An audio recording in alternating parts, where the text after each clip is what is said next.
Hi there, everybody. My name is Kate, and welcome to my channel, Trinergy Awakens Naturally. This is in a series, number 3, talking about averting crises and stretching ourselves a little bit, self-soothing techniques, things having to do with helping support our mental health, whether we have a mental illness or not, helping to support our mental health.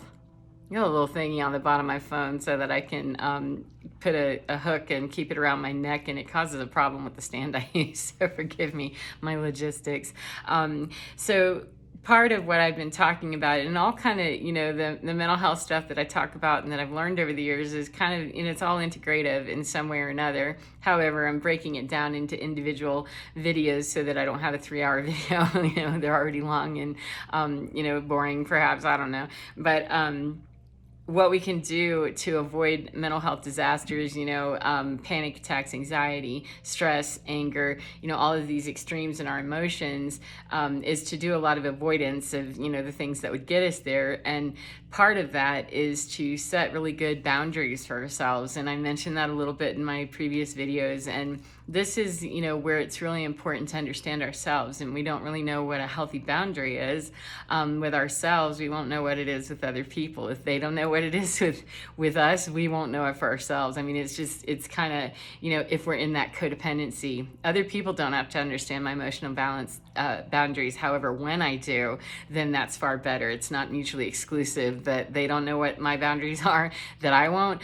It will be more difficult if I'm in a codependent relationship with them. I mentioned it, I think, in my first video, that there was something very triggering to me, and the person that I said, could you, please not do that? And it's always everybody's choice, This person could have said, no, Kate, up yours, I don't want to, he could have. Why in a love relationship you would, want to provoke another person, I don't really know, but it was a codependent relationship. So when I asked, that sound really bothers me, could you not? I was teased, and then told I was thin-skinned because I couldn't cope with it. And now I look at it and I think, what was I thinking? To take that is to take on the responsibility of somebody else not understanding my boundary. And my boundary was very clear on that really bothers me. It sounds, it's such a powerful sound in my ear, and it really causes me a painful sensation. Please don't. It got poo-pooed and made fun of. And then I felt guilty that I wasn't strong enough to get over the fact that I'm having a physical reaction to this noise you're making. Could you please stop? That was the codependency, was my emotional boundary was also my physical boundary. That's, assaulting my physical person. That the emotional boundary was violated, and that I didn't fully understand, because it never occurred to me to say, in a love relationship, a loving relationship that's healthy, we wouldn't want to do something that would cause another person to experience pain or anxiety or something. Now, in a codependent relationship, we're going to play that game back and forth where, cool, that's a point of, with her, then, I'm going to do this with him. It was a codependent relationship, and those, that's just going back and forth with bad boundaries, emotional, physical, it doesn't matter, whatever level of intensity we're at in those codependent relationships, it's to be expected. However, it did not occur to me, because I was busy in that old understanding, that old paradigm, in that old, codependent lifestyle of not knowing that, yeah, emotionally, this really bothers you, not because it's physically bothering you. It is physically tweaking you wrong, and it's emotionally bothering you. And here's why, Kate. All these years later, I can say, oh, it's because that person was more invested in whistling and in making fun of me, having a power differential where, I was exerting and squirting somewhere else. Believe me, that was a toxic relationship. That's what that's about.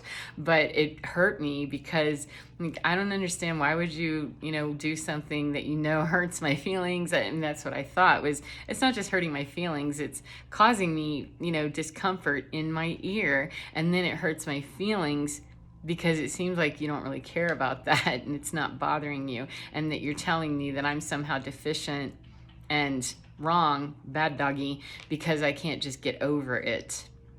And when I would say, well, can you just get over not whistling for 5 minutes or whatever? Or could you whistle away while I'm not here? Or, I'll leave the room if that's what you want to do. But sharing space, can we work on something that's mutually beneficial for both of us? And in toxic relationships and codependent relationships, we're not going to really be talking about things like that, in that way. That's why they're codependent.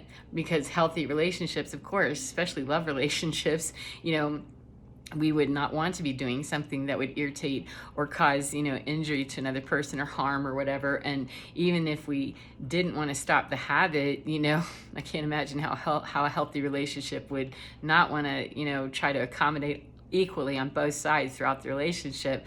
I don't know how that would be that we would really get to the spot where we wouldn't be willing to do that, or we would be willing to continue to whistle, but not, say, well, that just seems like your tough up thing. That seems like the whole paradigm is still involved in that what would be the reason? And it was just a matter of, that person, I guess, I don't know. I don't know.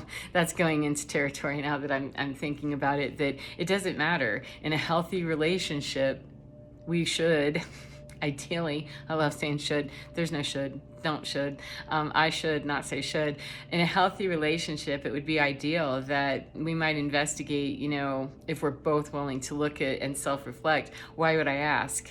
Am I asking because it's an actual need? Yes, I was. It was, actually caused me irritation in my ear. It made me twitch funny.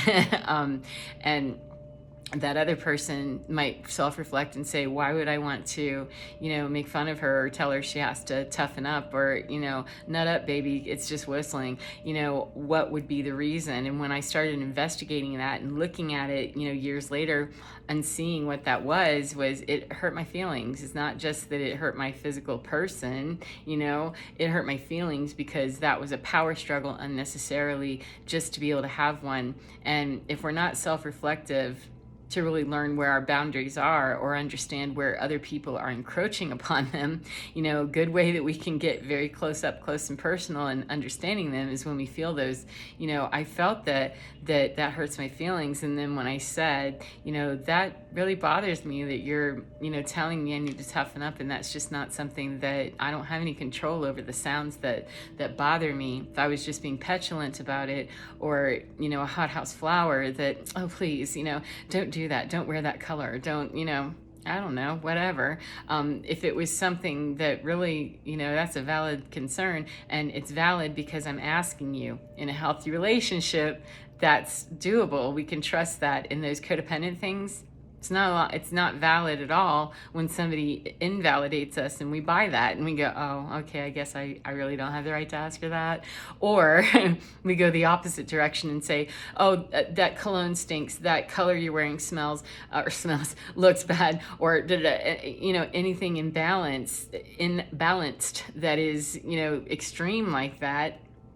And I did have problems with, a lot of stuff bothered me because I had anxiety. And so it became less believable probably that I'm just whistling, what's your problem? And so really it was difficult for me for a long time after I separated out of that family paradigm to understand, what are my emotional boundaries? What are they based in? And how can I set myself up for success instead of constantly finding myself in, failure? Why am I going there? Why do I have all these needs? Why do I have all this hothouse flower commentary from people? Am I in fact a hothouse flower? And what can I do to set up safe boundaries for my physical body as well as my emotional body? And the emotional one, believe it or not, was not as difficult sometimes as the physical, because I would let people get close to me and talk to me, and then the emotional came right after it. Whereas, I needed to be very clear in understanding that my emotional boundaries are going to be very well met if we're not even talking, if we're not anywhere near each other, if we're not in conversation, and I'm not the target of whatever, you're not willing to look at in your inventory. Because when I looked and saw that my physical space is being invaded with conversation and, looks and all kinds of judgment of me as my person, it became very difficult for me in my emotional boundaries to say, that really bothered me. I don't like when you say that, or when you look at me like that, or when you make comments about my tattoos or my piercings, or, the way I'm dressed, or that side eye stuff, could you please refrain from that? If I set my physical boundaries up in such a way that, yeah, we're not going to be doing that. We're not going to even be sitting at the same table for me to feel that, sly stuff come in my way. I'm not going to be there. That was kind of difficult to do, and yet that's really what was necessary for me to avert all the anxiety I was feeling. I used to feel what I called the creeps all the time. Like, I constantly felt creepy, like I got the creeps, I got the creeps, I got the creeps. And it was because I was getting side eye and stank face and all kinds of stuff, and stammering, yammering, sounding like an idiot, looking like an idiot, because I just lived in that perpetual anxiety state, and then have needs that seemed a little bit extreme, some that were whiny, bratty, and whatever, and some that were legit, and I didn't know because I was just agitated all the time. And when I started realizing that, oh, you've got to go way more with the boundaries and start respecting your own boundaries. Let's work on respecting those before we worry about respecting other people. Not to just go, balls deep into not caring about other people, but I cared so much about, well, I don't want to hurt their feelings and I don't want to do that. And then I start saying, that really bothers me, and get shut down, because codependency will put us there. Codependent relationships were the biggest trigger in my life. They were the biggest reason for all of my anxiety and the creeps constantly, was because I wasn't setting my own boundary of, that's not going to work. And, when we're dealing with codependent relationships and toxic situations, if we're not willing to cut them loose, or, no longer benefit from whatever we might get out of that situation, whatever it is, we might have to separate and go away and no longer have, a family dynamic or a work dynamic or whatever the dynamic is. We may no longer have that. And that's a lot to sacrifice in people's minds. However, at this point in my life, I look back and think about that tragic woman who was just, constantly scared, petrified, constantly anxious, and feeling, creepy, because I was being violated everywhere in my own mind with, well, I should do this, I should do that. And then I'd gork out and be gone, and sleep for 12 hours, just to cope with the fact that I wasn't being I wasn't doing human being well. I was just kind of, at that surface level, because I didn't understand boundaries at all. Like, I could understand social boundaries, kind of, autism puts me in some awkward positions sometimes with, okay, sorry, that was inappropriate. However, wasn't understanding emotional boundaries very well, or understanding, it's time for me to go. It's just time for me to go. And so I chose other options that were dysfunctional and not very healthy, that I'm just going to go to sleep. I'll take this little blue pill and I'm out, I'm done. I can't cope. And I found that I can cope. It meant that, say goodbye to a lot of the stuff, all of the stuff that was really just not serving me. It was a lot to lose. However, today, I used to weigh 300 pounds and I don't any longer. I was quite slovenly and very sloth-like. And now, I don't weigh 300 pounds and I'm quite active physically and emotionally in a much sturdier place, that I'm sure anybody who knew me 10 years ago couldn't believe their eyes if they saw me today.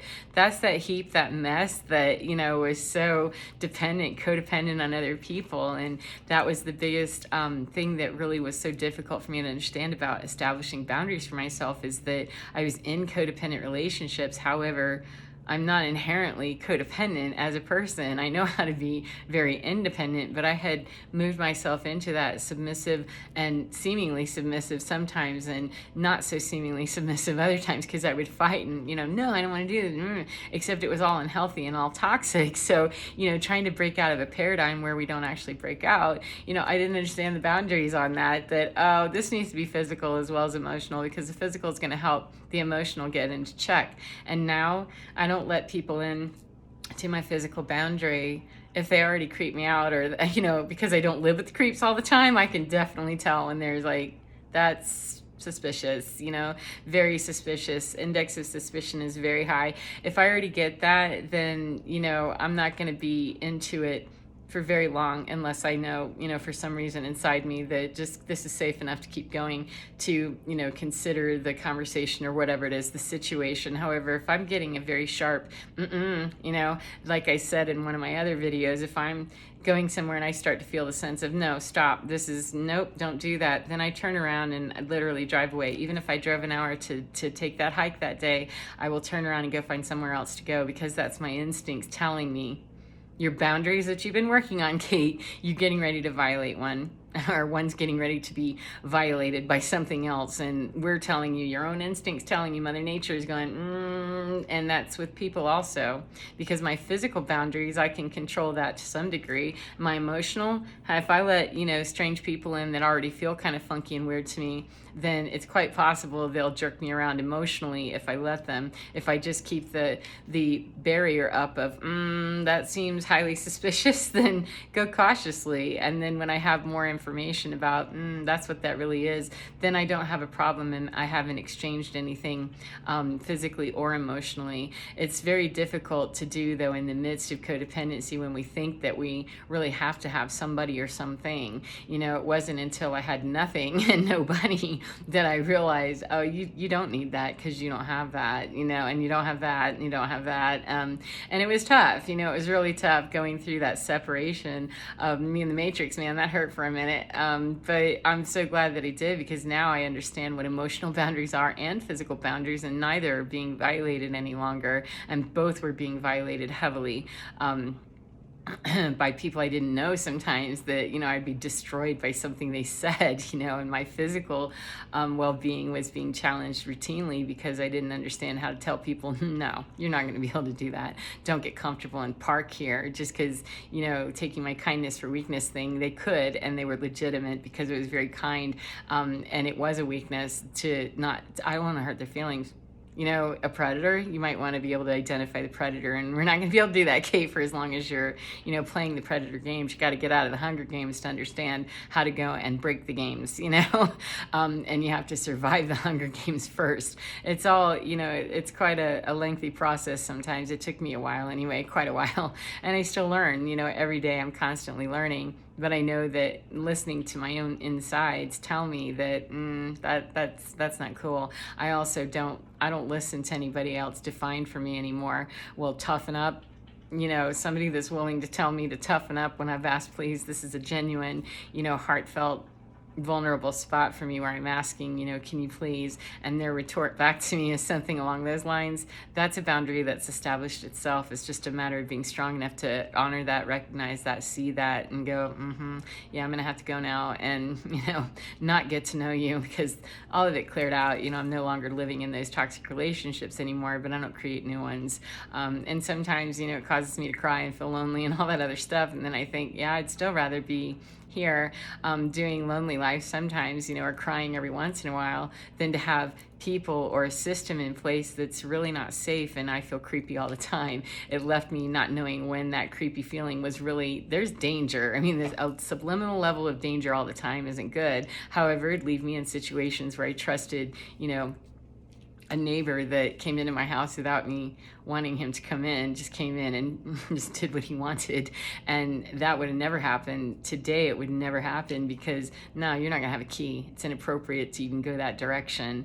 But, being in that position of trusting everybody, their mouths must mean what they say, that created some very terrible boundaries of, oh, you're gonna have to learn the hard way on that one, Kate, and not trust that just because someone says they're trustworthy. Look at their actions. That'll help you going forward in how you develop those emotional and physical boundaries. That's just the way that is, and sad and blah blah blah, but no, you got to look at what's actually happening and create the boundaries from there, and just have a standard. That my standard is, if you frighten me at all, then we don't have anything. There's nothing that could be had. If you're physically threatening me in some way, if you're emotionally threatening me in some way, financially, spiritually, sexually, anything, if there's already a desire to powerhouse, my standard is I don't live with that anymore, because I'm not doing that anymore, and I don't want to, anywhere where I was bullying somebody else emotionally or whatever, I don't want those toxic relationships anymore. And so the standard's already set with, you can eliminate anybody that's doing that, and that'll lower the odds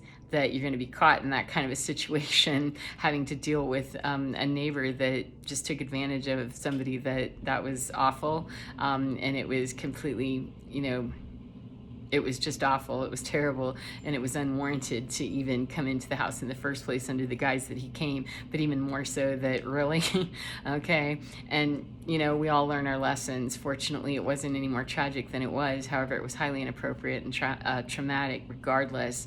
And I learned my lesson of just because people's mouths are saying something doesn't mean that you can trust them. You have to actually look at their behavior and listen to all of what's coming out of their mouth. Not if somebody's introducing themselves and telling me how great they are. I'm learned now to, part of your emotional boundary setting and physical boundary setting is listen long enough. Don't get physically, you know, engaged with people where they have keys to your house.